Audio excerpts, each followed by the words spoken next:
हर साल 14 फरवरी को लाखों लोग रोजेस खरीदते हैं, करोड़ों रुपए के गिफ्ट्स देते हैं और रेस्टोरेंट्स में बैठकर प्यार सेलिब्रेट करते हैं। लेकिन अगर मैं आपसे बताऊं कि इस दिन की असली शुरुआत किसी लव लेटर से नहीं बल्कि बकरी की खाल से बने खूनी बेल्ट से हुई थी, और जिस सेंट वैलेंटाइंस के नाम पर ये दिन है, हो सकता है वो कभी एग्जिस्ट ही ना किए हो। स्वागत है दोस्तों $27 बिलियन के दुनिया के सबसे बड़े साइकोलॉजिकल ट्रैप में।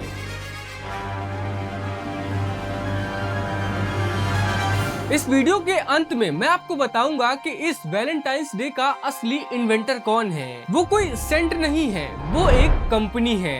और ट्रस्ट मी, जब आप ये सच्चाई जानोगे तो आप दोबारा रोजेस को सेम नजर से नहीं देखोगे।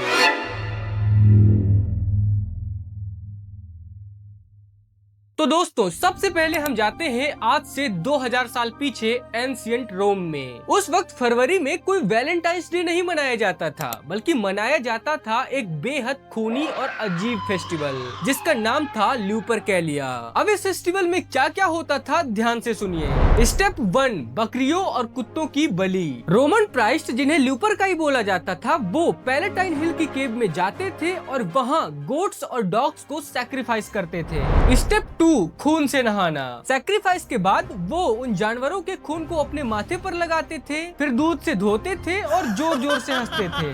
Sounds creepy, right? स्टेप 3, खूनी कोड़े। अब यहाँ पर असली हॉरर शुरू होता था। वो प्राइस्ट उन बकरियों की खाल की स्ट्रिप काटते थे और उनसे विप्स बनाते थे, जिन्हें फेब्रुआ कहा जाता था। और फिर वो पूरे रोम में नंगे होकर दौड़ते थे और रास्ते में जो भी औरतें मिलती उन्हें इन्हीं खूनी कोड़ों से मारते थे।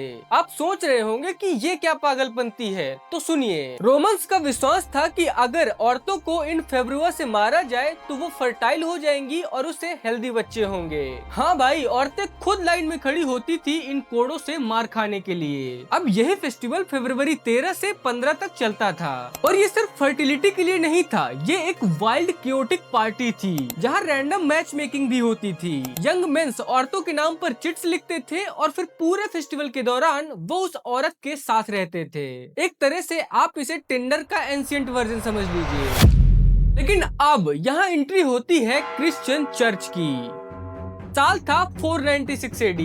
पॉप गेलिसियस को ये ल्यूपरकैलिया फेस्टिवल बिल्कुल पसंद नहीं था। वो चाहते थे कि लोग इस पैगन रिचुअल को बंद कर दें, लेकिन प्रॉब्लम ये थी कि लोगों को ये फेस्टिवल बहुत ज्यादा पसंद था। तो चर्च ने क्या किया, उन्होंने एक जीनियस मूव खेला। उन्होंने कहा, ठीक है भाई, पार्टी कर लो, लेकिन अब इसे क्रिश्चियन बना लो। और उन्होंने इस डेट को ल्यूपरकैलिया से हटाकर सेंट वैलेंटाइंस डे डिक्लेयर कर दिया। लेकिन असली ट्विस्ट अब आता है, क्योंकि सेंट वैलेंटाइंस जिसके नाम पर ये त्योहार रखा गया था, वो थे कौन ये कोई नहीं जानता, क्योंकि उस वक्त 3 अलग अलग वैलेंटाइंस नाम के शख्स थे जिन्हें रोम में शहीद किया गया था। वैलेंटाइन ऑफ रोम एक प्राइस्ट जो सीक्रेटली क्रिश्चियंस की शादी करवाता था।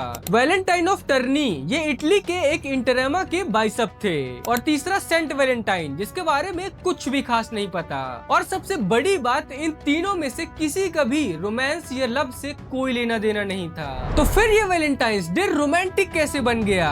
एक पोएट की वजह से। साल 1382 में एक इंग्लिश पोएट जेफरी चौसर ने एक पोएम लिखी थी, पार्लियामेंट ऑफ फ्लॉज। इस पोएम में उन्होंने लिखा, for this was on Saint Valentine's Day when every bird comes there to choose his mate. मतलब वैलेंटाइंस डे वो दिन है जब पंछी अपना साथी चुनते हैं। और बस भाई, इसी एक राइम की वजह से एक खूनी फेस्टिवल एक रोमांटिक डे बन गया, जिसका इवेंट ना कोई हिस्टोरिकल एविडेंस है और ना ही कोई प्रूफ।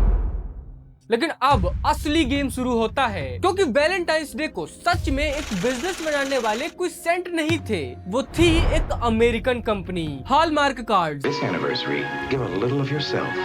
Give a hallmark. साल 1913 में हॉलमार्क ने एक रिवोल्यूशनरी आइडिया निकाला। अगर हम वैलेंटाइन कार्ड्स को मास प्रोड्यूस करें और लोगों को बताएं कि कार्ड्स कितना जरूरी है, तो हम इससे करोड़ों कमा सकते हैं। और एग्जैक्टली यही हुआ। हॉलमार्क ने एक सोशल ऑब्लिगेशन क्रिएट किया। पहले लोग सोचते थे कि अगर मुझे किसी से प्यार है तो मैं उसे कार्ड दे सकता हूँ, लेकिन हॉलमार्क ने इसे इस तरह से ऑब्लिगेट किया It's the little things, John. कि अगर तुमने कार्ड नहीं दिया, इसका मतलब तुम्हें प्यार ही नहीं है। You forgot to get me a Hallmark Valentine card. Genius marketing, right? और फिर धीरे धीरे चॉकलेट्स के साथ आ गए roses, teddy bears, jewellery and expensive dinners, और सडनली वैलेंटाइंस डे बन गया $29 बिलियन की एक इंडस्ट्री।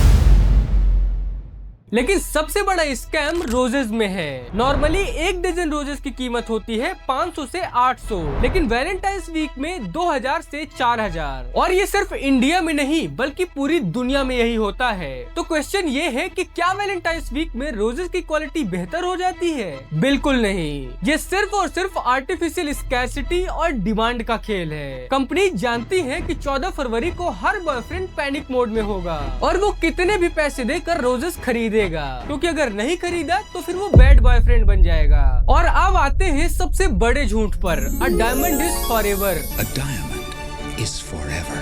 आपने ये टैगलाइन कभी न कभी जरूर सुनी होगी, राइट? ये टैगलाइन बनाई थी डी बियर्स कंपनी ने 1947 में, और इस एक लाइन ने पूरी दुनिया को बेवकूफ बना दिया। पहले डायमंड सिर्फ एक रेयर स्टोन्स थे, लेकिन डी बियर्स ने एक ब्रिलियंट स्ट्रेटजी बनाई। पहला, उन्होंने डायमंड्स की सप्लाई को पूरी तरह से कंट्रोल कर लिया, और दूसरा, उन्होंने मार्केटिंग में बोला अगर तुम्हें प्यार है तो चाहे अपनी 2 महीने की सैलरी खर्च करो, लेकिन अपने पार्टनर को डायमंड रिंग दो। How else could 2 months' salary last forever?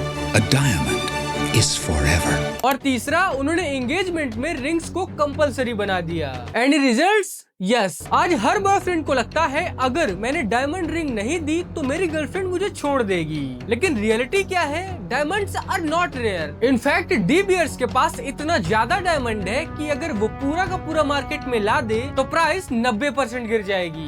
Basically ये एक आर्टिफिशियल स्कैरसिटी है और हम इसे प्यार का प्रमाण समझ रहे हैं। लेकिन अब सवाल ये है, हम जानते हुए भी स्कैम में क्यों फंसते हैं? Social proof. जब आप देखते हैं कि आपके सारे फ्रेंड्स रोजेस खरीद रहे हैं, रेस्टोरेंट्स में जा रहे हैं, गिफ्ट दे रहे हैं, तो आपको लगता है कि अगर मैंने नहीं किया तो लोग क्या सोचेंगे। ये है FOMO, fear of missing out, और कंपनीज इसी साइकोलॉजी को एक्सप्लॉइट करती हैं। वो जानती हैं कि आप लॉजिकली तो समझते हो कि ये ओवर प्राइस्ड है, लेकिन इमोशनली आप ये अफोर्ड नहीं कर सकते कि आप बैड पार्टनर दिखे, और यही साइकोलॉजिकल ट्रैप है।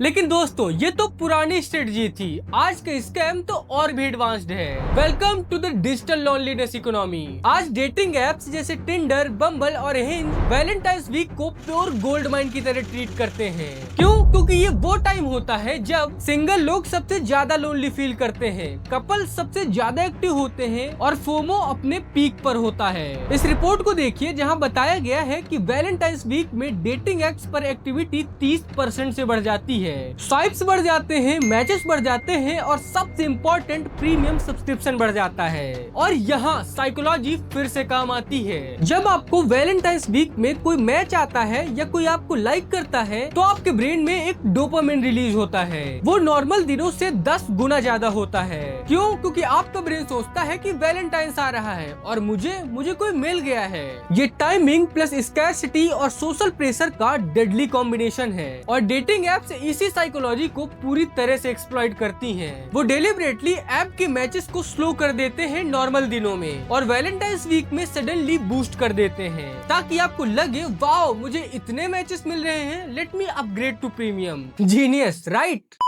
लेकिन अब ब्रांड्स ने एक नया मार्केट खोज लिया है, सिंगल लोग। इंडिया में लगभग 30 से 40% young adults Valentine's day celebrate नहीं करते। तो कंपनीज ने सोचा अगर ये लोग कपल्स नहीं है तो फिर इन्हें कैसे फंसाए, और उन्होंने लॉन्च किया सेल्फ लव मार्केटिंग। टैगलाइंस दी जैसे you don't need a partner, treat yourself, single and proud, by yourself flower, Valentine's day, celebrate with your girls. लेकिन देखा जाए तो ये भी उतना ही मैनिपुलेटिव है। पहले उन्होंने कहा कि अगर पार्टनर है तो गिफ्ट दो, और अब कह रहे हैं अगर पार्टनर नहीं है तो खुद को गिफ्ट दो। मतलब दोनों तरह से पैसे तो उन्हें ही कमाने हैं, और हम चाहे रिलेशनशिप में हो या सिंगल, दोनों ही केसेस में ट्रैप्ड हैं।